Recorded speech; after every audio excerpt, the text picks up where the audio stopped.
Hey guys, welcome back to my channel. आज हम बात करेंगे मेंटल स्टेटस एग्जामिनेशन के बारे में, यानी एमएसई के बारे में। बेसिकली मेंटल स्टेटस एग्जामिनेशन यानी एमएसई एक साइकोलॉजिकल स्नैपशॉट होता है जो क्लिनिशियन अपने क्लाइंट के बारे में क्लिनिकल इंटरव्यू के दौरान देता है। ये आप ऐसा समझे, एक किस्म की असेसमेंट होती है जो दो चीज़ों पे बेस्ड होती है। ऑब्जेक्टिव ऑब्जर्वेशन जो थेरेपिस्ट या डॉक्टर खुद देख रहा होता है, जैसे क्लाइंट का बिहेवियर कैसा था, अपीयरेंस कैसी थी, आई कांटेक्ट मेंटेन कर रहा था या नहीं कर रहा था। और दूसरी होती है सब्जेक्टिव रिपोर्ट, जो पेशेंट या क्लाइंट खुद अपने फीलिंग्स, थॉट्स या एक्सपीरियंसेस के बारे में बताता है। ये दोनों मिलकर हमें एक क्लियर पिक्चर देते हैं कि एक क्लाइंट इस वक्त इमोशनली, कॉग्निटिवली एंड साइकोलॉजिकली कैसा फील कर रहा है या किस स्टेट में है। अच्छा, ये आप लोगों को एक टेबल शो हो रही होगी, इसमें देखें कि ये लिखा हुआ है कि कंपोनेंट सारे और वो टू असेस। अच्छा, कंपोनेंट में देखें अपीयरेंस आपने कैसे चेक करनी है, उसके कपड़े देखने, क्लोथिंग, ग्रूमिंग, पोस्चर कैसा था। बिहेवियर में आपने उसके साइकोमोटर एक्टिविटी, आई कांटेक्ट देखना है। स्पीच में rate, volume, tone, fluency check करनी है। मूड और अफेक्ट में इमोशनल स्टेट दोनों, इंटरनल और एक्सटर्नल दोनों चेक करनी है। थॉट प्रोसेस में कोहेरेंट लॉजिकल थॉट प्रोसेस है या नहीं है, ऑर्गेनाइज्ड है या नहीं है। इसके अलावा ये थॉट कंटेंट आपने चेक करना है। Delusions, obsessions, suicidal thoughts.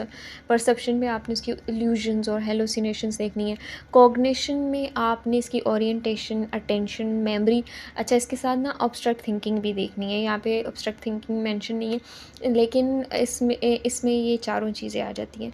Insight में आपने अवेयरनेस देखनी है कि उसको अपनी कंडीशन की अवेयरनेस है या नहीं है।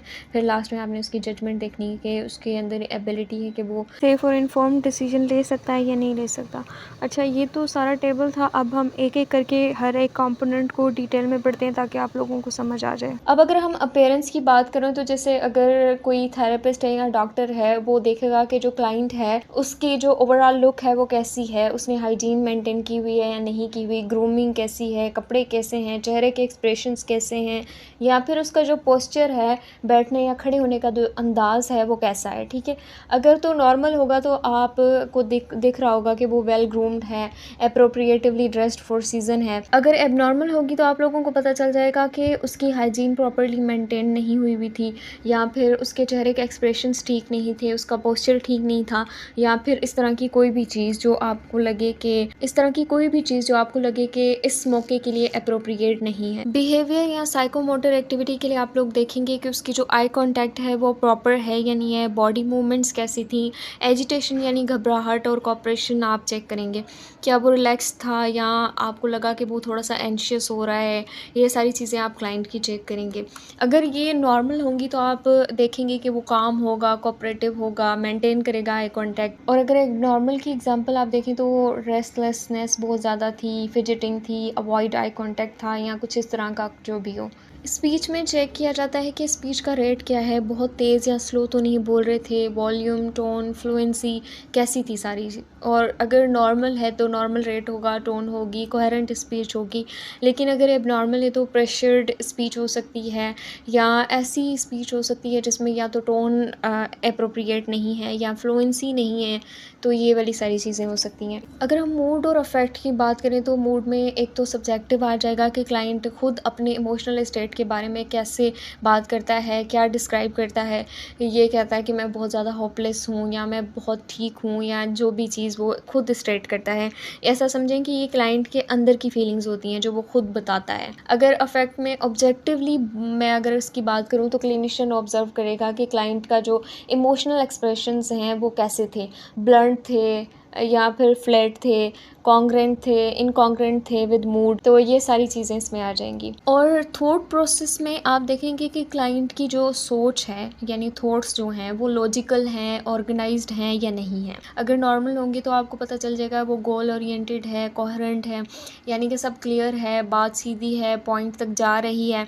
लेकिन अगर डिसऑर्गेनाइज्ड होगी तो आपको पता चल जाएगा कि उसकी जो थॉट पैटर्न है वो ठीक नहीं है, बात बात पे भटक जाते हैं। सपोज़ अगर मैं एक इंसान से बात कर रही हूँ और वो उस बात का जवाब देने से पहले कोई और बात स्टार्ट कर रहा है, और फिर उसका जवाब देते देते किसी और बात में जा रहा है, और फिर उस पर डिस्कशन स्टार्ट कर रहा है, तो ये आपको पता चल जाएगा कि उसके जो थॉट पैटर्न्स हैं या थॉट प्रोसेस है वो नॉर्मल नहीं है।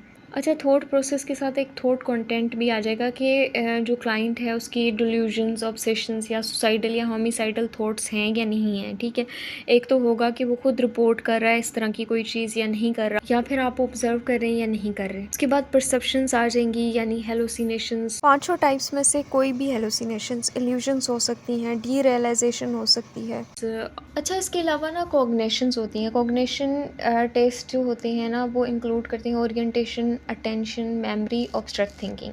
ओरिएंटेशन में ये आ जाएगा टाइम, प्लेस, पर्सन की जो सेंस है वो प्रॉपर है या नहीं है, ठीक है, इंसाइट है या नहीं है। ऐसा होता है कि कुछ लोगों को नहीं पता होता कि अभी टाइम क्या हो रहा है, कौन सी जगह है ये, या ये कौन सा शहर है, या मैं किसके साथ हूँ, ये वाली सारी चीज़ें। अटेंशन में जैसे डिजिट स्पेन टेस्ट होता है। तो इसके अलावा मेमोरीज़ में दोनों आप चेक करेंगे, रीसेंट और रिमोट दोनों। रीसेंट में यानी अभी रिसेंटली वाली जो चीज़ें हैं वो उसको प्रॉपर्ली याद हैं या नहीं है, या रिमोट वाली चीज़ें जो पुरानी यादें हैं उसकी वो प्रॉपर हैं या नहीं है। इसके अलावा ऑब्स्ट्रैक्ट थिंकिंग होती है, जैसे प्रोवर्ब्स या ज़ूम यानी जो चीज़ें होती हैं वो उसको प्रॉपर्ली समझ आती हैं या नहीं आती, ठीक है। अच्छा, इसमें इंसाइट भी आ जाएगी कि क्लाइंट जो है उसको अपनी कंडीशन का एहसास है या नहीं है, यानी वो उसको मानता है कि मुझे बुखार है या नहीं मानता। मतलब बुखार की तो मैं आप लोगों को एग्जांपल दे रही हूँ, लेकिन अगर कोई कंडीशन है उसके साथ या कोई प्रॉब्लम है, कोई मेंटल इशू है, तो उसको इंसाइट है या नहीं है। अगर तो वो डिनायल में है फिर भी आप उसको रिपोर्ट करेंगे, या फिर अगर वो खुद आकर कहता है कि हाँ मेरे साथ ये मसला है, यानी कि उसको इंसाइट है। जैसे अगर एक क्लाइंट है वो कहता है कि मुझे पता है कि मुझे डिप्रेशन है और मैं इसका ट्रीटमेंट लेना चाहता हूँ या मैं ले रहा हूँ, लेकिन अगर उसकी प्रूवर इंसाइट होगी तो वो डिनाई करेगा कि कोई इस तरह की कोई इलनेस नहीं होती, या फिर डिप्रेशन कोई चीज़ नहीं है, या अगर उसको इल्यूजन्स हो रहे हैं, या फिर अगर उसको हेलुसिनेशंस हो रहे हैं तो वो उसको डिनाई करेगा कि नहीं ये तो सच है, ऐसी कोई बात नहीं है।